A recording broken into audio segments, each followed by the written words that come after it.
Today, we're going to be taking a look at the top most expensive Pokemon card auctions of the week. This list is brought to you by PWCC Marketplace or Fanatics Collect. This is for the weekly auction lot of number 139, which would have ended last Sunday as of recording this. So let's go ahead and take a look at what the most expensive auctions of the week were. Alright, so we're starting off with number 12, and the list actually has 24, but I decided to cut it in half and just go from number 12 to number 1. Of course, we're going to be going in descending order, and yeah, it's just to get a better view of the more prestigious cards, right? Because I find 24 through 13 more or less are the cards that we have kind of been seeing, right? But the top 12 are usually pretty unique. Like, for example, number 12 right here is the 1996 Japanese beta playtest mounted on card Aerodactyl. I've never seen this card on this list before. I had no idea this card even existed, but this scored a CGC Mint 9. Let's go ahead and take a closer look at it to see what is kind of going on here in terms of its actual grade and what's actually happening with this card. It's pretty cool though. I mean, this is the playtest card. I think I've heard the legends of these once upon a time, but essentially, yeah, I mean, this was the card that they printed.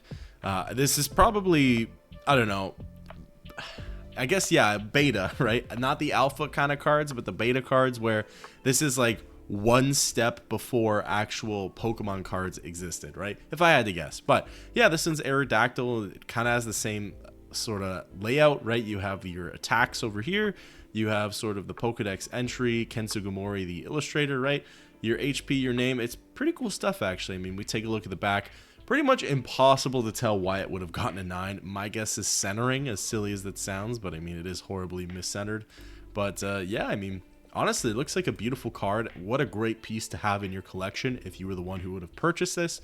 It sold for $4,560 and received a total of 31 bids. Then coming in at number 11, quite the dichotomy we have here, is the 2023 Japanese SV Shiny Treasure EX Charizard. EX?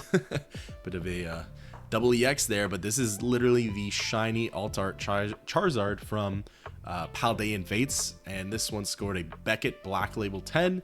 And essentially what that means is it got a 10 on surface, 10 on corners, 10 on edges, and 10 on centering. But taking a look at that, I mean, honestly, the card is beautiful. I mean, you can't really say much beyond that.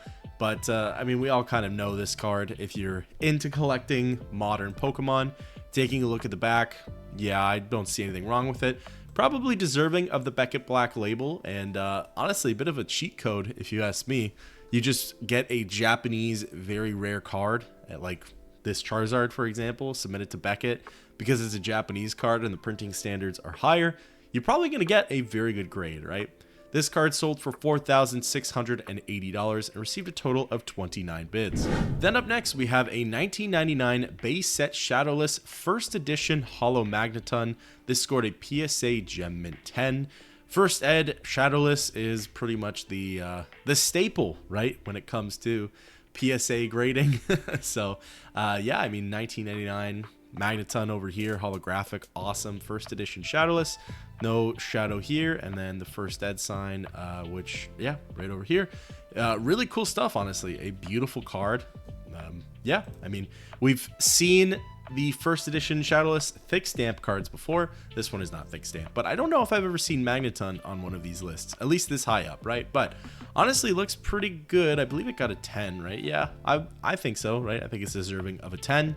Probably a pack fresh card. It sold for $4,920 and received a total of 23 bids. Then up next, we have the 2000 Neo Genesis First Edition Holographic Lugia. This scored a BGS 9.5, but this is a beautiful card. I mean, you have Lugia over here. This is from the Neo series, which is probably up there with, I guess, the Expedition series. I'm not quite sure. The e-reader WotC series is what I'll call it. Those are my two favorite. I do like the original sort of, you know, base set to whatever the last one was, but I don't know. I love the Neo series and I love the e-reader series. So this Lugia has a special place in my heart. But taking a look, it is first edition, holographic Lugia, beautiful. Centering 9.5, edges 9.5, corners 9.5, surface 9. So we really won't get to see what's wrong with this surface, unfortunately. But look at this card. It is so awesome. I would love to have one of these in my collection personally. Beautiful card. It sold for $5,040 and received a total of 38 bids. Then up next, following with the Lugia trend and following with one of my favorite sort of eras of Pokemon, we have the 2002 Japanese Wind from the Sea first edition holographic Crystal Lugia. This is a first ed Crystal Lugia. That is insane. What a card. Scored a PSA Gem Mint 10. Let's go ahead and take a closer look at it. Takes a little bit to load, but it's not that bad. Wow, I love this card so much. You know, it's just a scan, but still, it just puts a smile on my face. I don't know. I love the E series, first of all, and then I love Crystal Pokemon. Man, look at this card. Awesome stuff. I prefer the holographics over the reverse holographics. I don't know if I'm in the minority with that one, but not bad. The first ed stamp is actually in a funny location, eh? It's in the bottom right corner. I don't know that I've ever noticed that before, though, which is funny, but looks really great. PSA 10, absolutely. Again, Japanese card. Yeah. Sold for $5,160 and received a total of 36 bids. Then up next, we have a 1999 base set Shadowless first edition holographic Ninetales. So we had the Magneton before, now it is time for Ninetales. This scored a PSA Gem Mint 10, which we will be the judge of that, won't we? But yeah, first edition stamp, yep.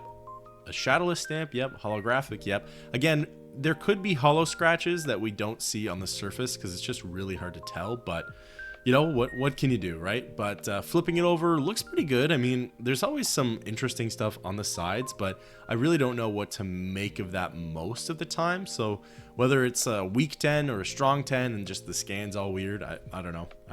I'm not the deciding factor for that, right? But this card sold for $5,760 and received a total of 25 bids. Then up next, we have the 2000 Japanese promo 500-point fan club holographic Eevee, which scored a PSA Gem Mint 10. So we've said it before, but I'll say it again. Essentially, I'm pretty sure the things that have points attached to them was for the Pop Series program. Essentially, instead of, say, winning prize packs like you did in North America, I believe you got assigned experience points. So, for example, 500, 1,000, 2,000, 3,000, etc. And instead of packs, you were rewarded with the promo cards, right? So you could have gotten the Gold Star series. You could have, I guess, this Eevee, right? This Eevee is a pretty low point one, so my guess is this one might be in pretty popular circulation, but I could be wrong. But regardless, it is a very cool card. Taking a look at it, looks really nice. I've never seen this card before personally, so that's pretty cool. But yeah, I mean, 500 experience points I don't think is that much, if I recall correctly, compared to what you would have to get for, say, the Gold Star Pokemon, right? Anyways, this sold for $6,600 and received a total of 30 bids. Then up next, we have the 2006 EX Dragon Frontiers holographic Charizard Gold Star card, which scored a CGC Gem Mint 10. I've said my feelings on the Gold Star cards before. Some of my favorite, I know, a lot of my favorite cards popping up, right? But yeah, I love the Gold Star Delta Species cards in particular. Those are fantastic. And you have the Gold Star Delta Species Charizard right here, right? It is such a nice card, very awesome. CGC Gem Mint 10 is pretty huge, a pretty big grade. Taking a look at the back, I mean, I would believe it. There's a lot of scratching on the actual casing itself, but I don't think it's really indicative of anything on the card. Honestly, it looks really good. It sold for $7,200 and received a total of 46 bids. Then up next, we have the 1999 base set Shadowless first edition holographic Gyarados. So lots of base set Shadowless for this set. Actually, what's really cool though is a lot of the times when we do these lists, it's a lot of Japanese cards at the top, right? Just because I think they hold up better. And let's face it, a lot of the times the Japanese promo cards are a lot more cool, a lot cooler and more unique than what we would get here in North America, right? But there's a lot of English cards on this list today, so that I think is pretty cool. But this is the old PSA label, which I think is pretty interesting too. I'm pretty sure this is the old PSA label. It looks like the old one, but yeah, we have Gyarados. I mean, look at that, right? I'm assuming that's on the case in of itself. It has to be, right? This splotch of white right there. But first edition, the Shadowless. I'm surprised we haven't had a thick stamp yet though, but that's fine. Yeah, but first edition Shadowless, cool card. Gyarados, pretty popular from base set, of course. And then if you look at the back, yeah, you can kind of see how old the PSA stamp is. There's a few of these on every list, right? But this one in particular, I don't know why I'm really noticing this one. But looking at the card, I mean, again, it's hard to tell what's the outline, what is any issues. But actually, the card in of itself looks really clean, which is really cool to see. Yeah, it looks fantastic, actually. But let's go ahead and take a look. Sold for $7,500 and received a total of 19 bids. All right, continuing with my Pop Series rant, we have a 2007 Pop Series 5 holographic Espeon Gold Star, scored a PSA Gem Mint 10. This is also an older PSA logo, which likely means this was graded a while ago, right? That is kind of what it means usually. So but yeah, pretty cool. I always wonder how these things kind of get into circulation afterwards, right? With the older logos, probably just people holding on to them for a long time and then maybe just deciding to sell it, or maybe this popped up somewhere, right? And then somebody bought it. I don't know, right? But it's pretty cool. Espeon Gold Star. The Gold Star cards are often shiny, as you can tell here. Honestly, really cool stuff. I love the evolutions and I love their Gold Star variants, so I'd love to have them in my collection one day. There's definitely some whitening on this bottom right corner, but it's nothing too bad. Top right, top left, bottom left look pretty good. I would say it's like a mid 10, you know what I mean? It's not a strong 10, but it's not a weak 10. Sold for $9,000 and received a total of 25 bids. All right, you knew it was coming, but we have the 1999 base set Shadowless first edition holographic Charizard, which scored a PSA 8 near mint to mint. So again, an older PSA logo. There seems to be a lot of that going around today, right? But this is the 1999 base set Charizard. You have first edition stamp. You have your sort of shadowless, so there's no shadowed border over here. It's Charizard, right? Charizard from base set is, you know, I guess still going strong. I mean, it probably will always go strong, right? I don't even know why I said that, but a very pretty card, very nice card. Pretty much iconic at this point. I would almost say it's synonymous with Pokemon card collecting in of itself, right? Like the base set Holo Charizard. But yeah, let's take a look at the back. Why did it get an 8? That's why I got an 8. Look at that top left corner, the top edge there. Pretty brutal stuff. Lots of whitening there on the edges, but I guess 8 is pretty understandable. It sold for $9,000 and received a total of 39 bids. And then the very last card we're going to be taking a look at today. This is a pretty unique card. 2021 Japanese Creatures Deck Corporate History Chansey, which scored a CGC Gem Mint 10. We actually might have seen this card before, but I know for a fact it did not sell for this much money. It was not at the top of the list. In fact, it was kind of around number 12 or so, and I think there were back-to-back chances. If anything, it was like half this price, but I don't remember what the grades were. They probably weren't 10s, and that's why they didn't sell for that much. But taking a look, it's pretty awesome, actually. So yeah, this is sort of the, I guess, rough draft of what they wanted Pokemon cards to look like, right? If you remember the Aerodactyl we saw earlier, that's the beta card, right? I guess that's just like we're actually putting the designs to test here, but this was probably like, oh, we're just generally throwing ideas out for what we want the Pokemon cards to look like, right? The name, HP, typing, the moves, weakness, etc., right?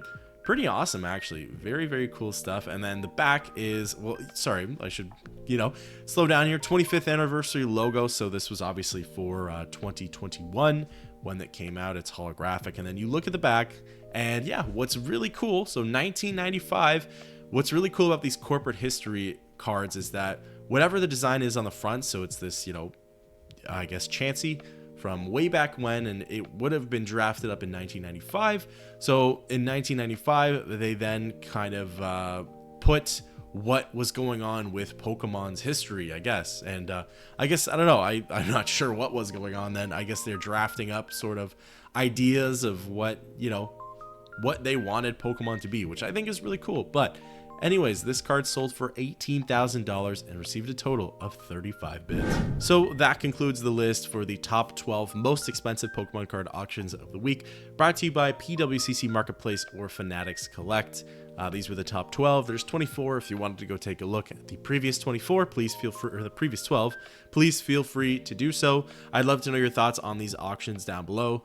What were your thoughts on some of the prices, some of the cards we saw? I'm very interested, and until next time, I'll catch you in the next one.